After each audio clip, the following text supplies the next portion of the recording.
An Athens City Council candidate lashes out at 2 council members. Plus, a local business brews up a plan to revitalize Gloucester. And in sports, Ohio soccer is having an incredible run after a tough spring season. Newswatch starts right now.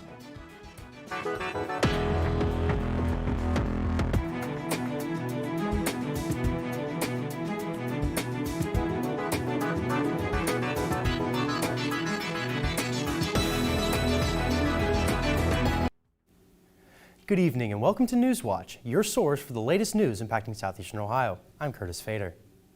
The Athens City Council held a meeting yesterday that took quite a volatile turn. I have Nick Veland joining us outside of the city building to discuss what happened last night. Yeah, Curtis, it was all business as usual until the citizens had their opportunity to speak. That citizen that did speak up was independent city council candidate Damon Crane. He called out 2 city council members in particular, Micah McCary and Ben Ziff. He kind of told that they were appointed on tokenism and that was not fair that they got their seats on the council because of that. Of that I don't need to really entertain anyone's concerns that I'm a token. And it's really the contributions I'll make over my new 2-year term will demonstrate just how valuable the diversity that I'll bring is, but also I'm committed to making sure I'm not the last appointment. So Nick, what was McCary's initial reactions to these accusations? Council meeting, kind of the chance to talk to him. We didn't really raise these concerns initially, but then today when I got the chance to speak with him, he was more open about it, a lot more confident, as you can tell from his statement. Now, was this backlash yesterday expected from all of this? Yeah, it started all a week ago when the Athens News and the Athens Messenger released leaked reports about Athens Mayor Steve Patterson, kind of leaked info to the press about that. That all came to light, and that's what brought Damon Crane to the stand. Speaking with Athens Mayor after the council meeting, he said that this was totally expected, and basically he said it won't impact anything moving forward. Curtis, take it away for the rest of the show. Great reporting, Nick, out there. Thanks. A woman in Gloucester is working to help revitalize her community. WOUB reporter Lexi Lepoff met with her to discuss her latest project. If all goes according to plan, in 3 years' time, High Street in Gloucester will be transformed from rundown empty buildings into a hub of economic activity. We think that this town is just a viable, active, small business community waiting to happen. At the heart of Jane Cavarozzi's vision for a better Gloucester is her plans to renovate this historic 2-story building and make it the new home of her company, Dirty Girl Coffee. The plan calls for a coffee shop, a space to run an e-commerce operation, and production facility. It is a big expansion from the small barn in her backyard where Cavarozzi and her partner are currently housing the company. The renovation fits with Dirty Girl's mission to promote women's economic development in Southeast Ohio. We believe where women thrive, communities thrive, right? And when women are hurt economically, they can't participate in moving communities forward. Dirty Girl could have expanded elsewhere, but Cavarozzi says they're in the perfect place in Gloucester. The Bailey's Trail system and the business that has driven to this area made it an easy decision. We want this to be the root of economic growth in Southeast Ohio. There's so much great work happening all around us, and Gloucester is magically positioned right in the middle of all of it. Cavarozzi is right in the middle of that work too, serving as president on the board of Gloucester Revitalization Organization. The GRO just finished this new outdoor space and are in the early stages of revitalizing the historic Knights of Pythias building. The bottom floor of the 3-story building will be an incubator for startup business owners who don't have their own space yet to sell goods, in hopes of bringing more business to Gloucester.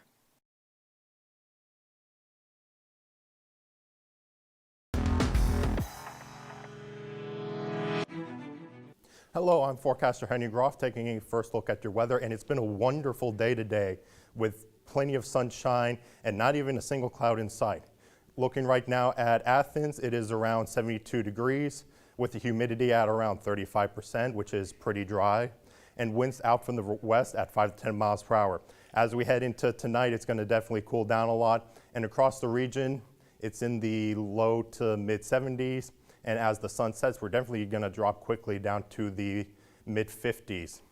Heading into full weather later on, I'm going to be talking about we're going to be continuing to see more weather tomorrow, but then by Thursday we're going to definitely see a chance of rain, and then the weather is going to quickly cool down back down to the low 60s heading into this weekend.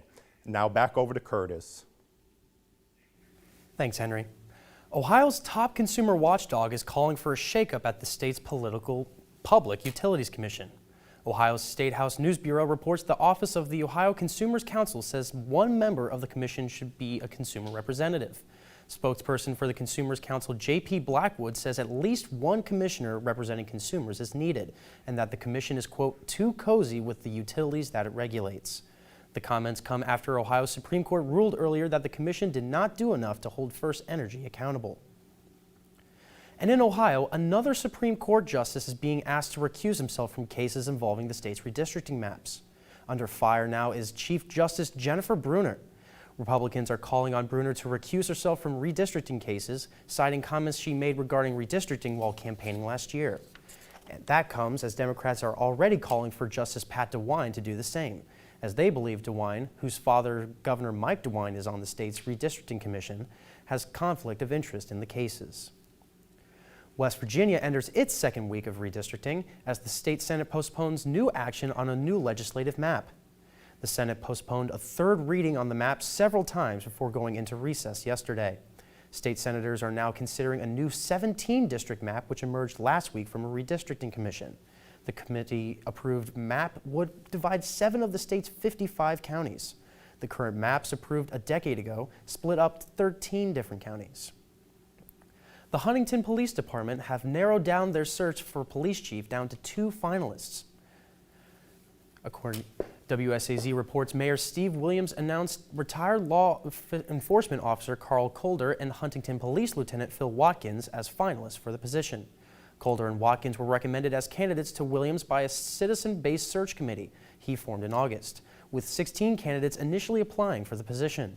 Williams will interview both candidates in the near future and then select one of the finalists and present that candidate to City Council for confirmation. A World War II veteran from Ohio has been identified, and an update on the negotiations with the gang kidnapping of Ohio missionaries abroad. These stories and more when Newswatch returns. In the spring of 2020, as the country goes into lockdown, outside, the garden is coming alive. As a wildlife filmmaker, I knew there were revelations here that could be just as amazing as anything I'd ever filmed. These bees that just go, you know. Discovering the secret life of bees took me on a journey I was not expecting.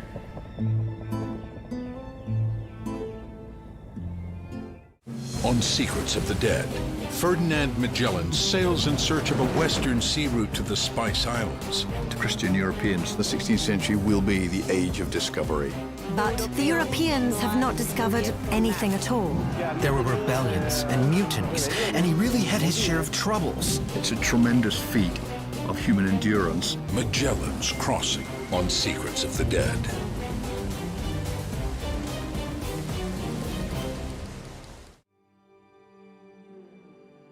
"16-year-old Noño and his family live a seemingly idyllic existence. But Noño holds a secret.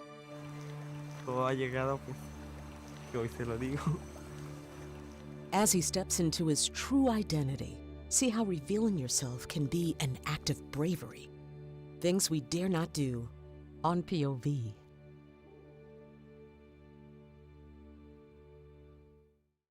What to feed our ever-expanding world? Insects. They could feed the world. Healthy. They're full of polyunsaturated fat, protein, and micronutrients. And sustainable. Insects will be a mainstream protein alternative. Too nervous? I'm right there with you still. Wait for a taste. That's delicious. It is gastronomy in the highest form. Edible insects on Nova.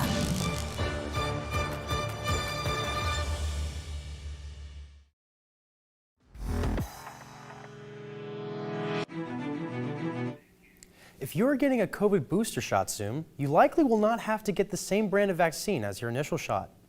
The FDA is considering whether to authorize Moderna and Johnson & Johnson boosters, and a CDC advisory committee could recommend them as soon as Thursday. The FDA is planning to allow Americans to mix and match coronavirus vaccines when they receive their boosters, as new COVID cases and COVID-related hospitalizations fall to nearly 3-month lows, with more than 2/3 of eligible Americans now vaccinated. For unvaccinated individuals, analysis shows 5 states experiencing cold weather are now seeing the biggest pockets of increases in coronavirus cases.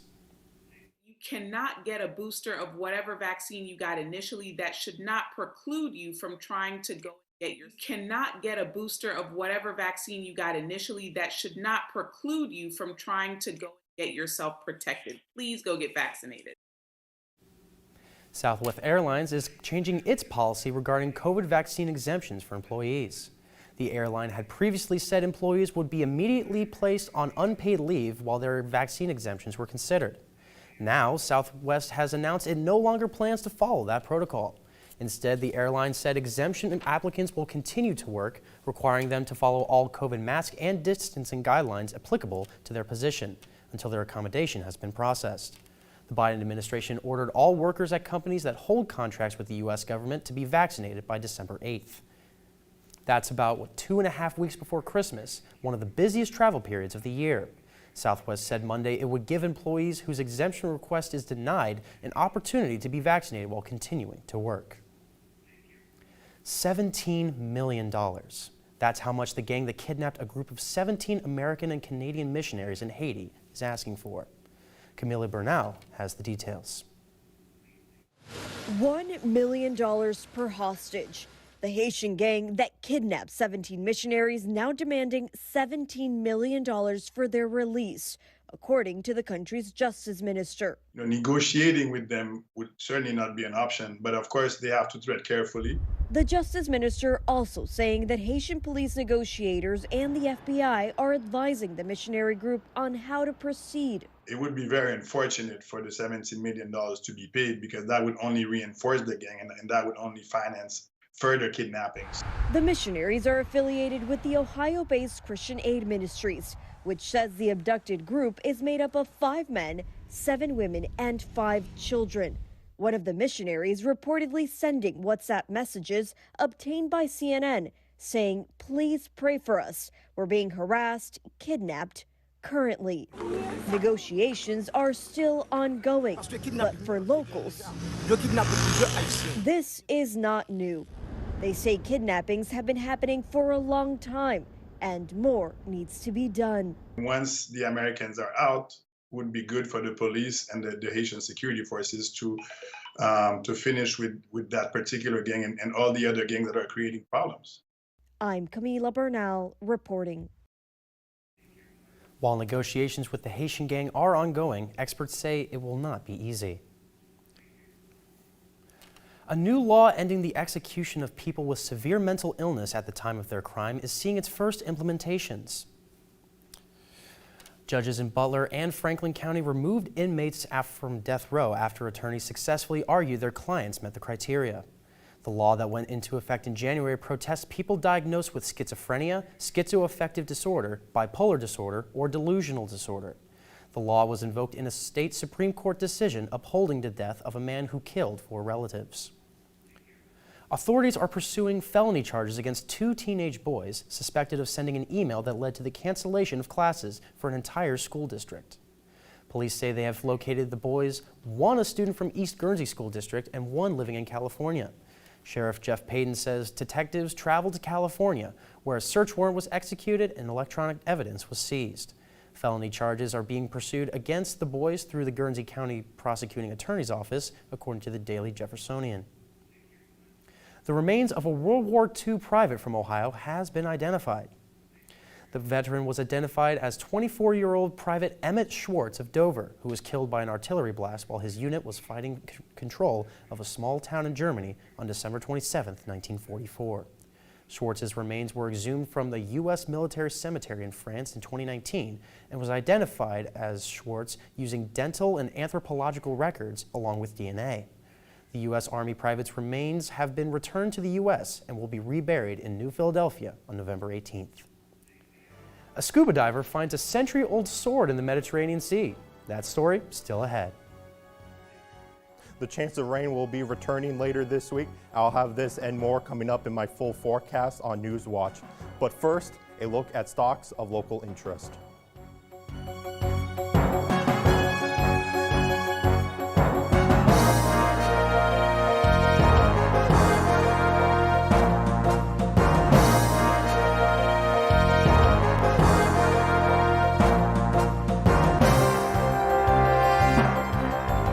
On Secrets of the Dead, Ferdinand Magellan sails in search of a western sea route to the Spice Islands. To Christian Europeans, the 16th century will be the age of discovery. But the Europeans have not discovered anything at all. There were rebellions and mutinies, and he really had his share of troubles. It's a tremendous feat of human endurance. Magellan's Crossing on Secrets of the Dead.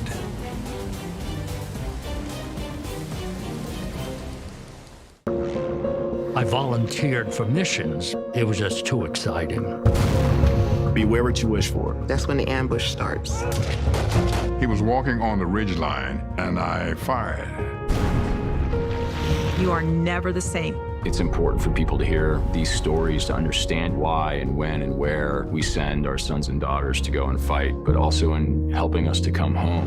American Veteran, Tuesday, October 26 at 9, 8 Central, only on PBS. This bridge proved the power of a miracle material and ride the railroad that made coast-to-coast train travel possible. I'm Jeffrey Bear, and I'll be your guide as we visit 10 amazing feats of civil engineering. Find out which marvels made the list of 10 modern marvels that changed America.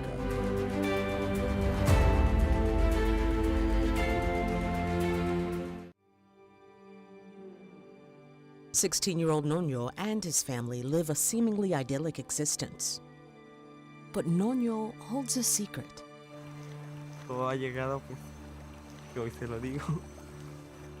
As he steps into his true identity, see how revealing yourself can be an act of bravery. Things we dare not do on POV.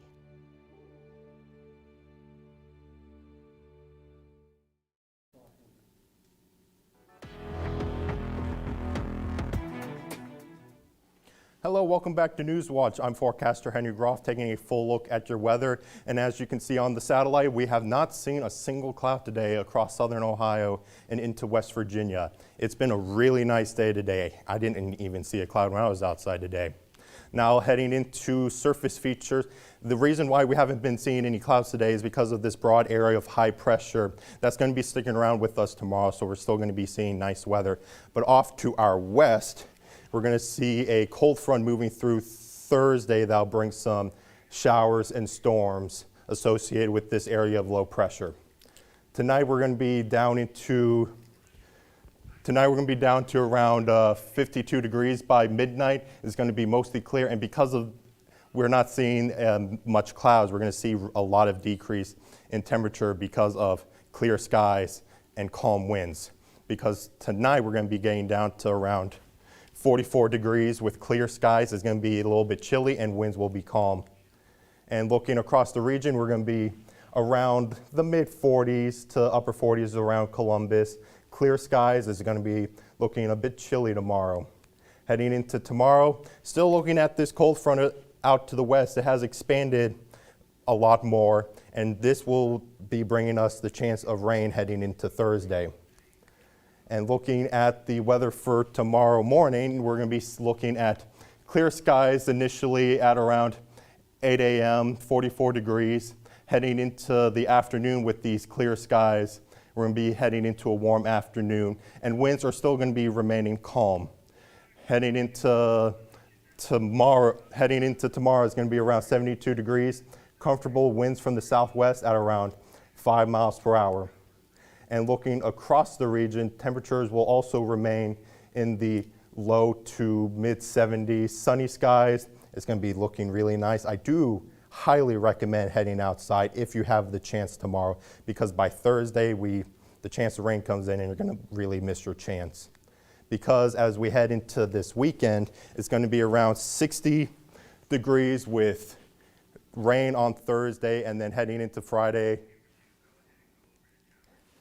Heading into Friday, we're going to be looking at temperatures at around 60 degrees. Saturday and Sunday, temperatures will remain in the low 60s with sunny skies. And if you also have the chance on Saturday and Sunday, definitely do go outside. Temperatures in the morning will be at around 52 degrees. Thursday with low temperatures heading into Friday and Saturday in the low 40s. And the chance of rain does return again heading into Monday. And temperatures Monday and Tuesday will be in the mid 60s, and temperatures at night will be in the low 50s. So fall has definitely returned. It is looking really nice into this weekend. And again, I do highly recommend heading outside, because if you don't take advantage of this fall weather, winter will definitely be coming around the corner soon. And it's not going to be really nice to head outside when it's snowing a lot. So definitely enjoy the weather this weekend. Now heading back to Curtis. Got me convinced about going outside for some great autumn weather, Henry. Great work. Circleville, Ohio's 2021 Pumpkin Show will go on after cancellation due to COVID-19 last year. According to Vice President of the show, Barry Keller, last year's cancellation was the biggest challenge he faced in 25 years of organizing the event. Each year, around 400,000 people come to Circleville for the festival, making it one of the largest open-air festivals in the United States. The show opens tomorrow and is set to run through Saturday.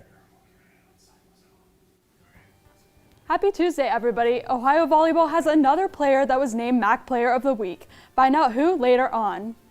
And right after the break, hear about Ohio soccer's impressive turnaround. That and more coming up next on Newswatch. And be sure to stay tuned to WOUB. Here's a look at what's coming up tonight on your public television station.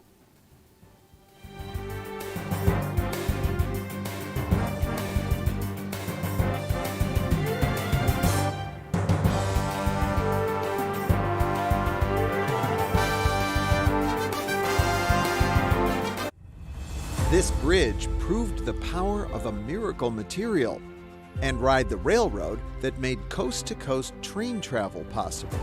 I'm Jeffrey Bear, and I'll be your guide as we visit 10 amazing feats of civil engineering. Find out which marvels made the list of 10 modern marvels that changed America.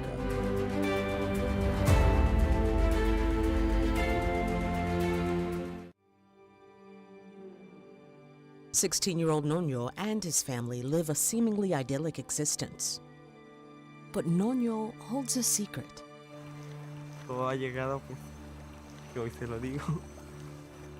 As he steps into his true identity, see how revealing yourself can be an act of bravery. Things we dare not do on POV.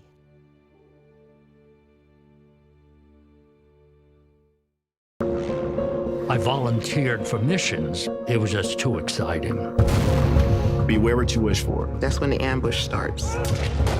He was walking on the ridge line, and I fired.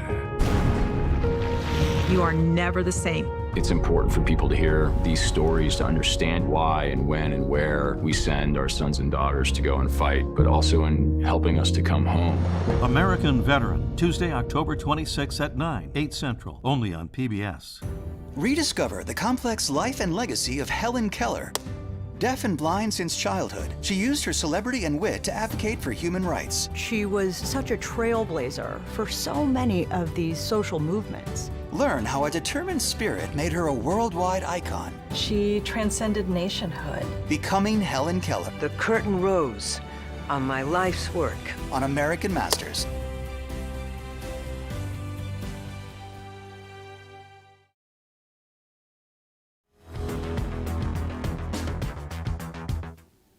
Hi everybody, I'm Maria Manesi. The Ohio women's soccer team is at the top of the Mid-American Conference with just a few matches left in the regular season. Joe Collins reports this is a surprise to some given the team's performance last year, but the Bobcats aren't surprised. Ohio was picked to finish 8th in the MAC preseason coaches poll. Expectations for the Bobcats were low after a 3-7 conference record in 2020 and a 4-month offseason, and many believed Ohio's young talent wouldn't be able to keep up with the top teams, returning a majority of their players. Head coach Aaron Rodgers says all the doubt and disappointment fueled them to improve quickly. I think they knew they wanted better results. They knew that we were capable of better results, and so they all went home in the summer and really worked hard and really were dedicated and came back in great physical and mental shape. Ohio proved they are a different team early in conference play. They upset Buffalo, the MAC preseason favorites, 2-1 at home with a late goal. Then 2 games later, they tied Bowling Green, the 3-time defending MAC champs. The Bobcats are competing with the best teams in the MAC with a 6-0-2 record in conference play. With a realistic shot of winning the MAC championship, the team says it's not looking too far ahead. I think we're just really sticking to focusing on the process. Obviously a MAC championship is what we want, but we're taking it one game at a time, bringing our intensity every day at practice, every game, and all 31 of us are putting in 100% effort every day, and everyone can feel it. The Bobcats have shattered expectations. Now they look to go further. Reporting for Newswatch, I'm Joe Collins. The Bobcats have 3 regular season matches remaining.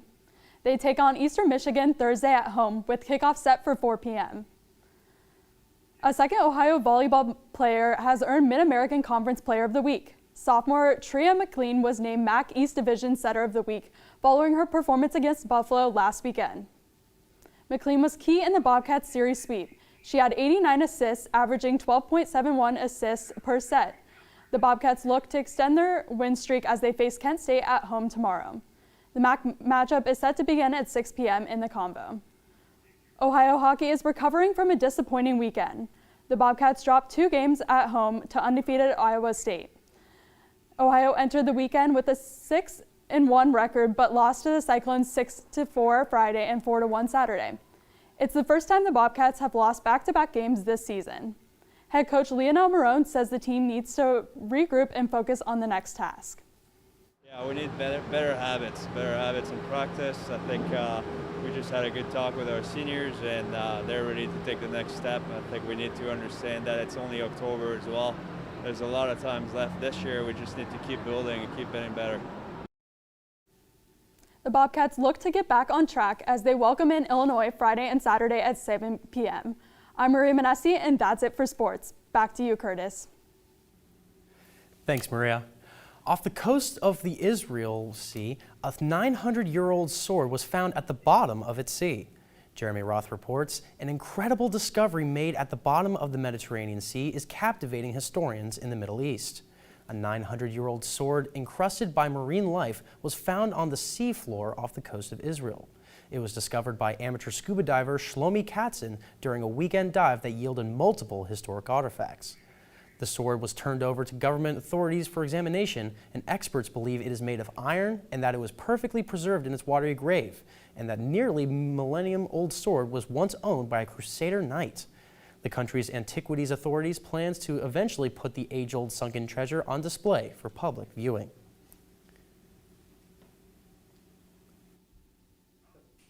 Now, Henry, let's take a final look at our weather. What's it going to be looking like for the rest of the week? We apologize for the technical difficulties, but there's Maria with sports. But unfortunately, we have weather coming out, and it's supposed to be nice for the rest of the week, right, Henry? Yes, and it's going to be looking really nice tomorrow, heading up to 72 degrees. It's going to be really comfortable, so if you have the chance to head outside, I'll definitely try to take that opportunity if I'm able to tomorrow to go outside. Winds will be from the southwest at around 5 miles per hour. And across the region, it's still going to be looking really nice with sunny skies across the region. And looking at the 7-day forecast, tomorrow will be a really nice day, but heading into Thursday, we're going to be seeing some rain showers, but the weekend is also going to be looking nice. Back to you, Curtis. Thanks, Henry. And that does it for our broadcast this evening. Thank you for watching. I'm Curtis Fader. Stay tuned for the PBS NewsHour coming up next. And remember, you can find the latest news anytime at WOUB.org. Have a great night.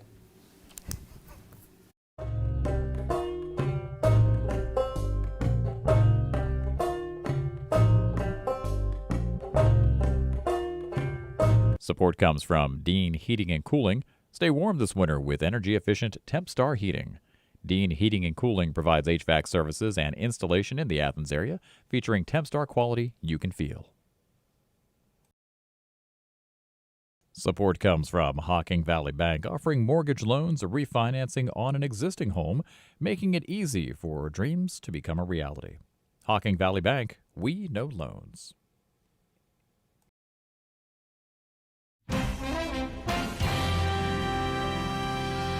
Good evening. I'm Judy Woodruff. On the NewsHour tonight, Democratic divide.